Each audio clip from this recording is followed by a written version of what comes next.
Hi everyone, in front of me I've got TCL 403 and let me share with you how to change the video resolution on this device. So let's start with opening the camera app. Currently we are in the standard photo mode, so the auto mode. Let's switch to the video on. Let's tap on the video. If you can see the red dot inside the shutter button, it means that for sure you're on the video mode.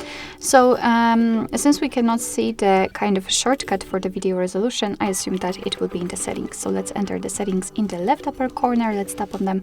And as you can see at the top, we've got the video quality. Let's tap. Here we've got three different options. So 1080p, which is currently applied. We've got also the details connected with the ratio and frames per second. We can set 720p or 480p. It's up to you. Simply tap on the option you would like to use. It will be immediately applied, which means that from now on your device will use the chosen quality whilst recording a video. Alright, so that will be all. Thank you so much for watching. I hope that this video was helpful, and if it was, please hit the subscribe button and leave the thumbs up.